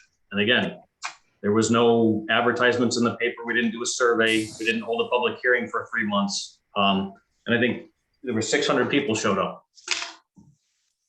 So, I mean, we've bent over backwards, I think, to put this out. It's been the selectmen's meeting, the EDC's meetings. We put out a survey. We've talked about it. I've told everyone I can think of. To be honest with you, I actually dropped my dog off in one of these pink areas. I made sure I mentioned it to the Perfect Pup, who's a business there. I said, look, this is before planning and zoning. You do come in and comment. Anyway, there's, again, more people. Katie, your hand is up, and then Christine, and then I'm gonna move this along because there's still a ton of stuff on this agenda. Tony, respectfully, I hear what you say about nobody, if they're interested, they'd come. Yep. And I've heard several comments about the questionnaire. Mhm. Can I just ask how many, it's my understanding that only, what, 91, 92 people answered the questionnaire? Is that the case? No, I think it was 400 something. Was it? Yeah. So 10% of the population answered? Yep. Okay, thank you. 10%. Yeah, it's low, but it's a lot higher than I thought it was. And I mean, I've done everything I can to get them out here. But not every resident got a survey either, correct? Correct. It's listed on the website. It's on EDC's website. But again, we've gone, I mean, that's more than we did for the last two big wigs or big to-dos here. But when I asked at the town meeting if there would be a public vote on this or hearing, it was kind of a roundabout. Well, no, it's the only thing that's being handled is what planning and zoning is doing. And then coming to this meeting tonight, as I went to the last one, and I just attended by chance the last one when I found out this was up. So there may be many other people like me in that category, but this one tonight, I'm hearing, well, you know, we did all this work and we had the survey, whatever. It's kind of a roundabout way. I'm not sure the town really has stated what they think on this. But I will rest that case. Okay, again, like I mean, the newspaper, the survey around town, it's been a public hearing. We're going on month number 3. This did start last January. So, I mean, and it's been in every newspaper and on the news that Connecticut now allows this. And there'll be another meeting next month. So please do tell your friends. We lost you, Tony. Family. You got me now? Mhm. I think maybe it was just Alan that lost me. I just lost you. Oh, okay, all right. Christine, could you go ahead and then, like I said, I'm going to push this off because there's still a bunch more stuff on the Yep. agenda. So in the industrial area, it's the pink area that's bordering John Winthrop School. So it's the whole pink area that is able to have a wholesale facility or like anywhere within that pink area. So right now it's anywhere within that pink area, but I think from Marion and you know, other people's discussion, it would be to eliminate this one that joins John Winthrop and Platwood Park, which is the Haynes from that. So it would just be. That's the Haynes area right there? Yep. Oh, it is. Okay. Because I just was wondering if the rule around being so, you know, any type of drug being a certain amount of distance from a school, pertain to this. So that was one question that I had. It sounds like you guys covered that. Yeah. The other question is, has there been any collaborative talks with Chester and Essex as to what they're doing? And, you know, I mean, if, you know, I always feel like Deep River becomes the middle child between these two towns. And are we going to be the town now that gives this approval and those two towns say no to it? Like, is there any talks going on? So I'm going to give my 2 cents and I'll give it to Steve because he actually works in both towns, I believe. Okay. Well, so quickly, the last time we mentioned that, you know, this is what Chester does, or this is what Essex does. We get land-based that we're never going to be Chester, we're never going to be Essex, and we're just Deep River. But on that note, Steve, I know you work at least in Chester. I'm just going to say one thing on that. Yep. But we do, all 3 towns have children that share school systems. So that, I mean, that would be a reason to talk. I agree. It's a double-edged sword. Steve, do you have any input from Chester side of this, or? I don't. John's been the primary zoning enforcement officer in Chester. I know they are under a moratorium, the same as us right now. And they have had informal discussion. I don't know if they have an open public hearing or not. And I don't work in Essex, but it appears that they have a moratorium right now too, which is set to expire at the end of November. So I'm assuming they have to be having the same conversation pretty soon too, if they already haven't started it. Okay. All right, guys. With that being said, I'm assuming you guys will all be here next month and we will do a little more discussion on this. So we'll continue this public hearing. Do we need a motion for that, Steve? I think, Just to be let me just check the dates, because I think the public hearing would be open for past 65 days at that point. So it would require an extension on behalf of the applicant, which is us. So I think it would just be safe to make a motion and request that we keep it open. Okay, so we're making a motion to Town of Deep River to request an extension beyond the 65 days for the public hearing for item C on the agenda. And we need a second. I'll second that. That Mike second that. Yeah, I think Mike got it. Hold on a second, put my list away. Fred? Yes. And Alan? Yes. And Stan? He was walking around. Yes. from over there. Sorry. Okay, no worries. Marion Yes. and Alex. Yeah, sure. All Yeah, right, sorry, at times for my children. I'm gonna take a small break. no worries. Hold Brief on. note. Can you hear me? Go ahead, Fred, sorry. Just a quick item that Valley Courier today has a big article on the Essex Planning and Zoning Commission, divided in deliberations over cannabis laws. And so that makes for some interest. It's funny you mentioned that because I saw it on the cover, put the thing down and started getting set up for our meeting. So it is on my to read list. But thanks for bringing that up. Not alone in this quandary. All right. So it looks like item 4. So we're beyond public hearing now. So item 4, acceptance of applications. Item A, modification of existing special permit for volume reduction facility and transfer station at 400 Commercial Drive, applicant Eastern Transfer Station.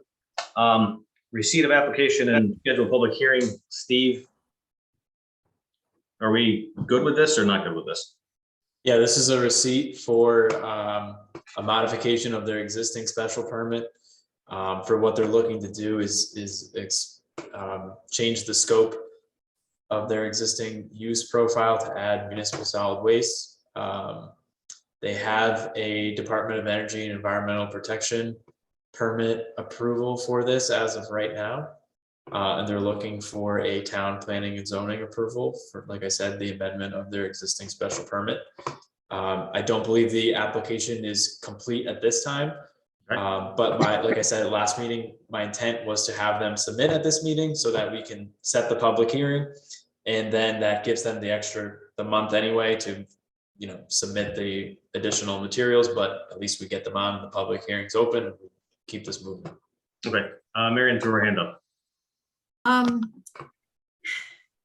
The DEP permit, I think was like 23 pages. It's really long. Is there a way you, and this is to Steve, can look at it and maybe suggest the pages to read or print out? Yeah. Versus trying to read all of those things on a computer or waste all the paper trying to print it out and figure out what they're trying to do. I'll give you what's called the TLDR. Too long, didn't read. Okay, that would be fun.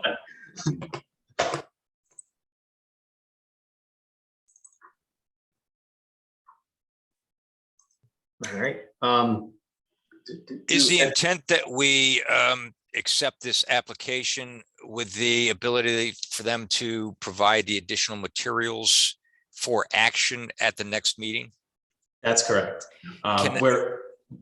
Can I request that those materials are provided in a timely manner and that they're available to us at least a week in advance of the meeting? Too often, especially when there's an application that has a lot of material to review and a lot of nuances to the legal issues, it does require some time to absorb it and consider it. So I think if we make a stipulation that the materials be provided at least a week in advance of the meeting in which we'll take action. I tend to agree, especially on this one. I know it's going to be, it's like, it's going to be controversial, so. Well, we'll get everybody from the industrial area, so That's that right. might be a good thing. And I was going to suggest too, I would really like a paper site plan. I can't read and I don't have the ability to print out anything other than 8.5 by 11. And even with a magnifying glass, it really is hard to read. So I'd like a paper copy. You don't do like I do and print out 5 or 6 little sections and tape it together? No, no. I think we can make that happen. Marion, I'll contact you. I'll make sure we have a copy for you. Great, right. thank you. So you guys just need a motion to accept and set the public hearing before. Can I ask one more question? Shoot. Sorry. In the attorney letter there, it said that they had already approved about this solid waste. Is there any credibility to that, Steve? I believe the DEP permit is already approved, yeah. Yeah, but I mean, the older one from back, I'm trying to find it now, but there was a date to it. You mean our approval for the original approval for this? The original, and Okay. it had the clause of miss. Yeah, I did a lot of research. There was an original approval, which I think was around 2006, 2007. And Yeah. then there was at least one modification to that, which was approved. And I think it was around 2009. There may be even another subsequent one, but yes, that's true. Can I request those too? Yeah. Yeah, we'll scan them into the file. Okay. Yeah, thank you. From their attorney, it was approved by the town by default. Bond. Okay. So yeah, I mean, that's why I was requesting. I'd like Yeah, to exactly. look at all that. All right. Anybody else with questions? If not, looking for a motion to accept and set a public hearing for July 21st. I'll make the motion. Ken Renner. Okay, Alex, looking for a second. I'll second. Thank you, Marion. Mike, Yes. Fred, Yes. Alan, Yes. and Stan. Yes. Thank you, guys. Can I- Go ahead. On this application, before we go, is that because of the Mira plant closing in Hartford, they're going to be looking for all kinds of places as waste transfer facilities for trash. And this could end up being a real mess if they start bringing in massive amounts of material that I think would require a traffic study, among other things, because it could really greatly impact traffic in our area if they start bringing in lots of MSW from other towns. Okay. So we got very carefully. Is that Fred? Yep. Yes. We'll have to bring this up. Go ahead. Steve. I don't want to overstep, but I spoke to you on the phone. Yeah. And I don't want to, speak over Tony, but I would just please ask that we don't comment on a public hearing item until we open the public hearing. Right. Thank you, Steve. It was exactly what I was going to say. Item 4B, text amendment application to revise section 5.2 net buildable lot area. And this is applicant Deep River Planning and Zoning Commission. You want me to run it through, Steve, real quick? So basically, it's this last section of text. We'd be adding this to our section 5.8 in the open space. And I'll just read it to you real quick. Recognizing that the dedication of open space may not be desirable or the appropriate in situations, the commission may instead, oh, wait a minute, this is the fee in lieu of one. Yeah. Wetlands. Yeah, Deep River Land Trust. Huh. All right, hold on. This is not the right one. Oh, I thought we approved that one. Yeah. Why did this? We need the wetlands. It's not included. One you sent me was on accessory apartments. Yeah, what the hell? How come I'm not seeing it now? Give me a second here. No, it's about including the wetlands. Yeah, in a buildable area, you can't include wetlands or some other stuff. Regulations amendment. Which is very nice. Open space. Okay. Huh. But that's buildable area. Who actually has it? I did have it. Tony, I read that earlier, but it doesn't seem to be in the Yeah. public materials at this point. Right. I was gonna say, if somebody has it available, I'll play it share screen. I just can't find it with all my stuff. Okay, let's see, Oh, wait, is that it? It's the Word document. Yeah. you see it? Yeah, if you go into the main folder, it's the second Word document down. Deep River zoning regs, proposed amendment, section 5, Rev. It's under net buildable lot area. Yep. There we go. Thank 5.2. you guys. All right, so anyway, this is, apparently you guys have all read it, so this is just to accept and set a public hearing. Looking for that motion for July 21st. I'll make the motion to accept. Stan. Thank you. Who was that? I'm sorry. Stan. Okay, Stan, looking for a second. I'll back you up, Stan, with a second. Thank you, Alan. Mike? Yes. Fred? He was muted. Marion? Yes, but I'm wondering if, given the public hearing on cannabis and the waste facility, if we're, I mean, if this is, I don't know, never mind, I'll just vote yes. It's not a big deal, so never mind. You want to be up all night? We may, but I can't imagine that this would be all that controversial. I was gonna say, we're not doing too bad. It's only 9 o'clock. Yeah, you're right. You're right. Alex? Yes. All right, thank you, guys. All right, on to item 5, audience of citizens. This is for discussion for anything that's not on the agenda. So if you guys want to talk about anything else, you're more than welcome. Anybody from the audience, anything they want to discuss?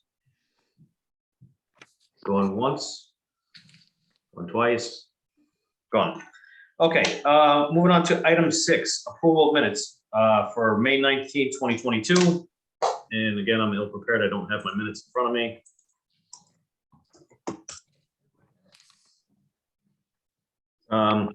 Look at forum. Tony, I'd make a motion to approve the minutes from the May meeting. Thank you. I'll second that, Stan. Thank you, Stan. Mike? Yes. And Fred? Yes, And that was Marion?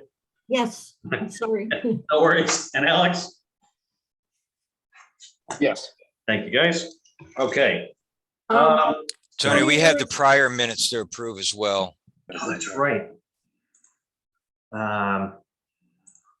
So we're looking at the, let me find them real quick. 18 minutes.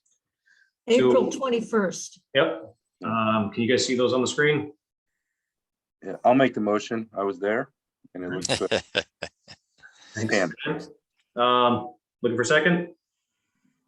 Second, Thank you, Marion. Mike? I Yes. don't remember. Okay. Fred, you weren't there. Alan? No, I don't know. Alan was he not wasn't there. Oh, he wasn't there. Okay. Is there enough people? All right, I will also vote yes, because I think I was the only other person there. Okay, thank you for that reminder. On the new business, item A, we're gonna skip because they are coming back with a site plan. Item B, special permit for reconstruction of an existing deck, addition underneath an existing overhang, and a dormer above an existing intersecting gable roof under section 14.4.1 Gateway Conservation Zone. Looking for a motion to approve and any discussion. I'll make the motion, Stan. It looked good to me. Thank you, Stan. Second. Was that Mike? Yes. Thank you, Mike. Fred, or actually, before we go forward, any more discussion? All right, hearing none. Fred? Yes. All right, Alan? I think he's having computer problems. There we go. Marion? Yes, He didn't do the clapping thing. And I know, nice thumbs up. Alex? Yes. All right, thank you, guys. Text amendment, that's on for the next. Old business, item number 8. Anything for old business? All right, I guess not. On to reports, ZEO. Steve, it's all you. In terms of ZEO matters, a couple months ago, I reported that I issued a notice of violation to the property owner at 411 Main Street. I explained to him that he needed a site plan for the storage of his commercial vehicles on the property, as a bunch of tree trucks and things. He is appealing that notice to the Zoning Board of Appeals, so that action is being a little bit held up right now. In terms of other enforcement, John Guskowski issued a notice of violation to the Deep River Farms coffee shop there that propped up. In essence, there's the farm stand was established as an accessory use to a farm. In our interpretation, and seems like the commission's as well, there's not a farm that's being run on the property as of right now. And we did some research in the tax assessor's office, and they no longer have 490 tax status on the property either. So we've requested that they either close the coffee shop or establish a legitimate agricultural use on the property within 30 days. Very nice. All right, I got a couple of questions for you, Steve, if you're done. Yeah, I'm trying to think. I think that's it. Those are the big ones. Okay. So I know that the Chris's Hot Dog people, we had them in, come to find out they needed to do the whole thing through, because it was an ordinance. Quickly, apparently she was asked to take down they're considered feather signs, the tall loopy ones. Yeah, I just visited her yesterday. Okay, I'm just curious because someone else asked me about the ones at the ice cream place. Oh, those are on my list too. So far, I don't envy you. Nobody likes feather signs, but except for all the business owners, apparently. Right.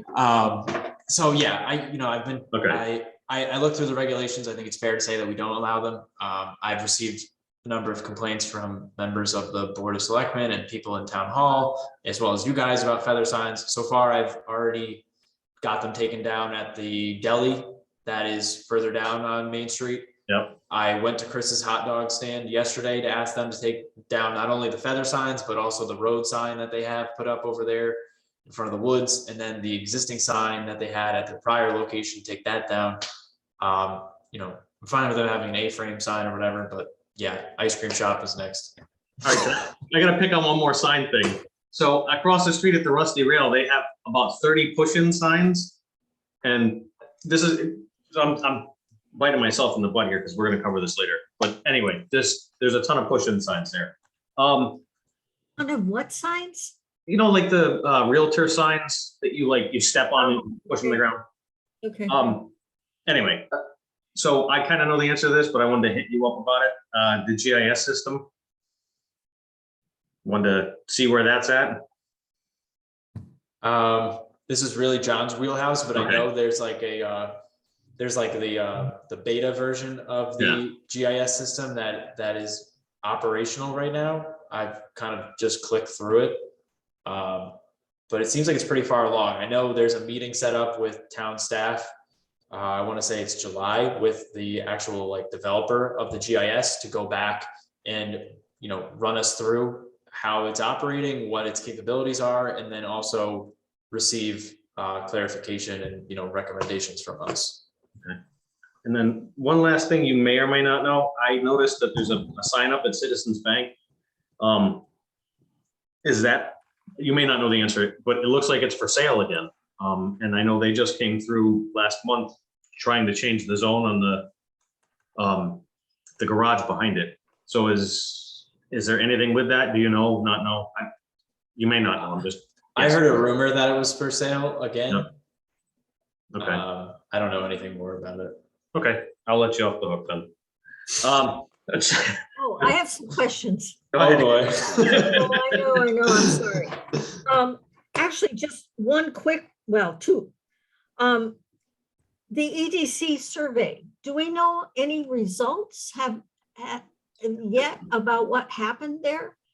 And I had emailed you, CC, Steve, about the chat modem when we do Zoom.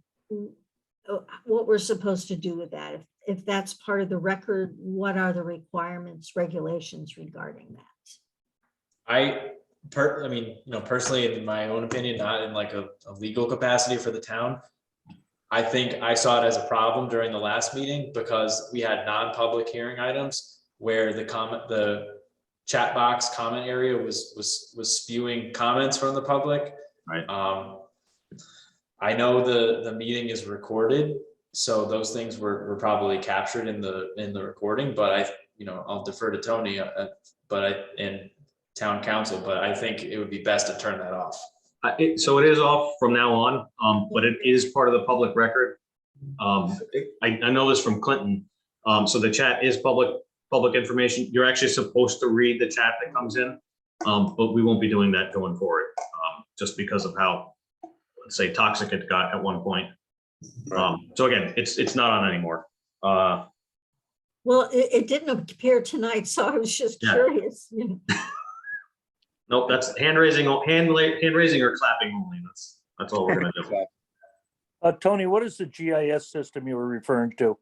So there's a graphical information system for the town of Deep River. So it'll be a website you can go to, and I only know this because I've kind of tested it a little bit. So you could zoom into, let's say, my house. You click on it, they'll tell you that there's sewer and gas available here. A copy of my vision appraisal card, which is your assessor's card, the street address, and I believe the parcel information, like so assessor's map 23 lot 32.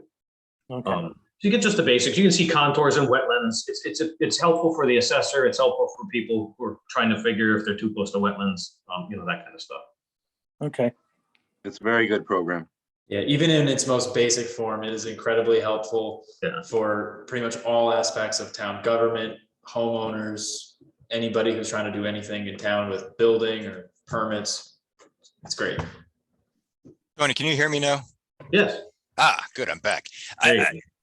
I just wanted to go back to I wanted to comment on a previous discussion, and it has to do with protocol, especially with the Zoom meetings. And I think a comment was made more than once, requesting the public that if somebody speaks, and especially the commissioners, if we speak, that we identify us. Quite often we don't have our names or we're not visible. So if we are speaking, people want to know that we're, that under what capacity we're contributing to the public meeting. So it's in the same vein as the chat. But I have had a couple of requests that we identify ourselves. Yeah, I'm pretty bad at doing it myself, but I think everybody tonight was pretty good, public wise. I'm still doing it now. Stan? Yeah, I got one question. So you kind of branched over the C part before old business about the text amendment to cannabis. Mhm. Can we touch back on that? Because this is the only time that we can talk as commissioners. We can't until we close the public hearing. So because it's a public hearing, we can only talk about it with the public present until we close the public hearing. So, but we will have a chance tonight to talk about it. Not tonight. Once we close it, so if next month, if we close the public hearing, then the public's out of it and we can discuss it amongst ourselves. I got you completely. Thank you. No Just want worries. to clarify that. Yeah. Anybody else want to torture Steve? No? All right. Anything from the attorney? Engineer? And chairman, the only thing I was going to touch on was the emails back and forth. So I probably came off short in the email, and I did not mean to. But if you guys have questions about stuff that's on the agenda, you don't reply all, you can send a single email to Steve and ask him a question. You know, and then if he has an answer, he should give it to everybody else. But if you do a chain email where everybody's on it, that's called ex parte communication. And if anything ever happens, an appeal or anything, then, the courts will get involved and see all our emails. And there's, I don't want the courts in my emails. How about that? So if questions, direct them at, Steve or John, call them up, stop by, or just do a single email. And keeps everything clean. I think that's all I have. Budget. Steve, I'm gonna put you on the spot one more time. Do we know what the budget was approved for you guys to do the POCD? Was it the 20 or 15? I still don't know. I didn't have a chance to see that. You may, I don't know. I'm just putting you on the spot again. I don't know. I remember the last time I drafted up the scope for you guys to, like, the draft scope for you guys to take to Board of Finance. Yeah. That's the last thing I remember. Okay, all right. I'll write a report and I'll get it on for the meeting next time. I'm sorry. If you could find out, we'll authorize you to start spending that. We'll get to work on the There we POCD. go. Okay. All right. Payment of bills. Are there any bills? Anyone? I believe so. That's what I like to hear. Okay, looking for a motion to adjourn? So moved. Second. Second, Stan. All right, I don't think I need the roll call vote. Everybody in favor? Yes. Aye. Yes. Guys, thank you, and I will see you next month. Again, thank you for the effort and going through all this again. Thank you.